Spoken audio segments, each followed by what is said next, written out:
Hello, नमस्कार, सत श्री अकाल, अस्सलाम वालेकुम। कैसे हैं जनाब? पहले तो थोड़ा सा अपडेट ले लेते हैं, उसके बाद थोड़ा सा विश्लेषण। अपडेट ये है कि बहुत जल्दी शपथ लेने जा रही हैं सुनेत्रा पवार, महाराष्ट्र की नई उप मुख्यमंत्री का। संभवतः जो खबर आ रही है कि आज शाम तक उनको एनसीपी अजीत पवार गुट का विधायक दल का नेता चुन लिया जाएगा, जो अनिवार्य है। और उसके बाद वो गवर्नर को जाकर चिट्ठी दी जाएगी और भाजपा भी उनके साथ खड़ी नजर आ रही है कि जल्दी से जल्दी सुनेत्रा पवार जी को यह शपथ दिलवा दी जाए और उनको अनुभव हो या ना हो, उनको जल्दी से जल्दी महाराष्ट्र का उप मुख्यमंत्री बना दिया जाए। कल परसों से जब ये खबरें आनी साथियों शुरू हुई तो बहुत सी जगह में ये भी रिपोर्ट देख रहा था, ये क्या राजनीति का तरीका है, ये क्या है, वो तो गृहिणी है, उनको तो कोई अनुभव नहीं था, कुछ नहीं था। मेरे भाई, जब किसी आदमी की जवान मृत्यु होती है, और आज की अगर आप लाइफ स्पैन देखेंगे तो जो अजीत पवार जी की उम्र थी 65-66, उसको आप एक जवान मृत्यु ही मान सकते हैं, खासतौर से तब जब वो किसी इस तरह के एक्सीडेंट में हुई है। तो सबसे ज्यादा सहानुभूति उस परिवार के चाहने वालों में उस व्यक्ति के जाने के बाद किसके लिए होती है? बेटों के लिए होती है, होती तो है, लेकिन इतनी नहीं होती है जितनी उसकी पत्नी के लिए होती है। और इसी चीज को समझ गए महाराष्ट्र की राजनीति के नए चाणक्य देवेंद्र फडणवीस जी। क्योंकि महाराष्ट्र की राजनीति के जो पुराने चाणक्य हैं शरद पवार जी, वो बात अलग है कि पुराना चाणक्य अपने को चाणक्य समझता रहा और अजीत पवार जी उनके नीचे से उनकी पार्टी का सब कुछ उनके पास से लेके चले गए और लगभग उनको पैदल कर दिया। अब अजीत पवार जी की मृत्यु के लिए जाहिर सी बात है कि ना समाज, ना पॉलिटिकल पार्टी, ना महाराष्ट्र की राजनीति तैयार थी। और यह बात भी तय था कि इस मृत्यु के बाद महाराष्ट्र की राजनीति में कोई ना कोई रीअलाइनमेंट या रिकैलिब्रेशन जरूर होंगे। किसके लिए? अजीत पवार गुट पर कब्जा करने के लिए। अब यह कोशिश भाजपा भी कर सकती थी, लेकिन भाजपा से पहले शतरंज में चाल चल दी शरद पवार जी ने। शरद पवार जी ने यह बताया कि भैया 17 जनवरी को हमारी और अजीत पवार जी की एक बैठक हुई थी, इसमें कोई डाउट नहीं है। और उस बैठक में यह हम लोग ने तय किया था कि हम लोग परिवार वापस फिर से एक हो जाएगा और मिलकर राजनीति करेंगे, क्योंकि परिवार के टूटने के बाद ना अजीत पवार जी का दुकान से सामान बिक रहा था और ना बड़े चाणक्य शरद पवार का बिक रहा था। म्युनिसिपैलिटी का जो चुनाव हुआ था अभी, उसमें भी अजीत पवार जी को खासा झटका लगा था। यह भी खबरें आ रही थी कि अजीत पवार गुट को भाजपा धीरे से किनारे कर सकती है।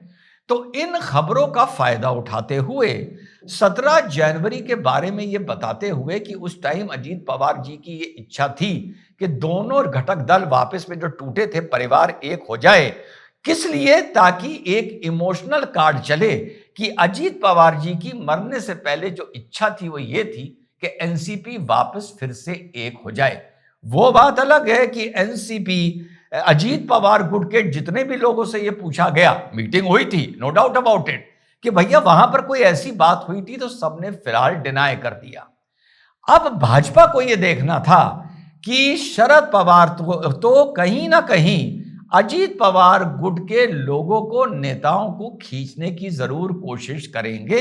इस बात से उनकी साफ हो गया था कि अजीत पवार की इच्छा थी कि हम लोग सब एक हो जाएं। इससे पहले शरद पवार जी अपनी चाल चलते, इधर देवेंद्र फडणवीस जी ने अपनी चाल चल दी और अनाउंस हो गया कि महाराष्ट्र की राजनीति यानी महायुति की राजनीति ने पूरा अपना दम सुनेत्रा पवार जी के पीछे लगा दिया है। क्योंकि जैसा मैंने पहले कहा, सबसे ज्यादा सहानुभूति अजीत परिवार के लोगों को चाहने वाले लोगों के लिए सुनेत्रा पवार जी की होगी। देखो यार, पावर से आदमी को एडमिनिस्ट्रेशन भी आ जाता है, सब कुछ आ जाता है। तो भैया अब ये शपथ होने जा रही है और उनको डिक्लेयर कर दिया गया विधायक मंडल दल का नेता, और वो शपथ लेके बैठ जाएंगी और शरद पवार जी का मंसूबा हो गया फ्लॉप। अब साहब आनन फानन में इतना क्यों? होता यह है कि एक आदमी को पावर को टेस्ट कराना होता है। अगर कहीं थोड़े दिन भाजपा इसमें चूक जाती और अजीत पवार गुट में एक वैक्यूम बना रहता, तो उस वैक्यूम में भाजपा ना घुस पाती और सबसे आसानी होती शरद पवार गुट को उस वैक्यूम में घुसने के लिए। ठीक, अब शरद पवार क्या कहते? जैसे मेरी बेटी सुप्रिया वैसे ही हमारे बच्चे पार्थ और जय। पार्थ और जय बोले तो अजीत पवार जी के बच्चे। लेकिन इन दोनों परिवारों की राजनीति भी आपस में क्लैश करती है। सुप्रिया सुले जो हैं, वो जो बारामती से लोकसभा में चुन के आई हैं, और यही बारामती है जहां पर अजीत पवार जी का परिवार भी राजनीति कर रहा है। तो पॉलिटिकल क्लैश भी होता हुआ नजर आ रहा है। तो शुरू में तो शरद पवार जी कहते कि परिवार मिलकर राज करेगा, और एंड में आते आते सुप्रिया सुले को इस पूरे परिवार के ऊपर, यानी सुनेत्रा पवार के ऊपर, पार्थ पवार के ऊपर और जय पवार के ऊपर लाकर बिठा देते और पतली गली से निकल लेते। तो यह मौका भाजपा ने छीन लिया शरद पवार के हाथ से और परिवार को टेस्ट ऑफ पावर करा दिया और टेस्ट ऑफ अथॉरिटी करा दिया। अब वो गृहिणी नहीं रही, अब वो हाउसवाइफ नहीं रही। 7 दिन में जब प्रोटोकॉल चलेगा, वो बात अलग है, वो पहले भी डिप्टी सीएम की पत्नी थी, सब माना, लेकिन अपना पावर फिर भी अपना ही होता है। और अब एक बार वो पावर की कुर्सी पर बैठ गई और वो रौला और वो जलवा देख लिया, तो चाहते हुए भी जो नजर आ रहा है शरद पवार इसमें सेंध नहीं लगा पाएंगे। क्योंकि अगर शरद पवार जी एनसीपी अजीत पवार गुट में सेंध लगा देते, तो मानिए ना कहीं इसका असर महायुति पर जरूर नजर आता।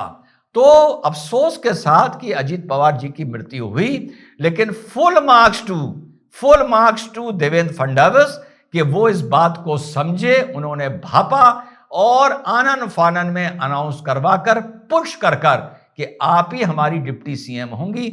आज शाम तक या कल तक डिप्टी सीएम जी की शपथ हो जाएगी, कुर्सी पर बैठना शुरू कर देंगी।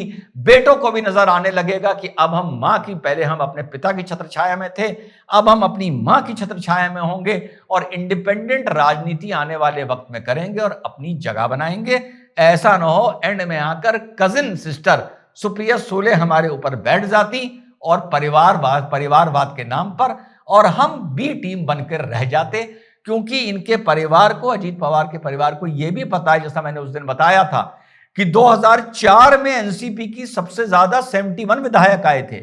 लोग कह रहे थे शरद पवार से कि आप अजीत पवार को एज सीएम प्रमोट कर इनसे आप दावा डलवाइए, लेकिन शरद पवार जी ने दावा नहीं डलवाया था कि अगर इसको मैंने मुख्यमंत्री बना दिया अजीत पवार को इन दैट यंग एज, 20 साल पहले की बात कर रहा हूं, तो ये पार्टी को टेक ओवर कर लेगा। खैर अल्टीमेटली उसने एंड में आकर टेक ओवर कर लिया, और उन्होंने ये बोला भी था कि अगर मैं शरद पवार का बेटा होता, जो उस दिन हमारी आपकी बात हुई थी, तो मैं मुख्यमंत्री की शपथ अभी तक महाराष्ट्र में ले चुका होता। तो फुल मार्क्स टू बीजेपी कि ये उन्होंने जो शरद पवार जी की, जो निकल के वो शॉट लगाने जा रहे थे, गुगली मारकर शरद पवार जी को फिलहाल एक बार और उस चाणक्य को, सो कॉल्ड चाणक्य को क्लीन बोल्ड कर दिया है। जय हिंद, वंदे मातरम, खुदा हाफिज।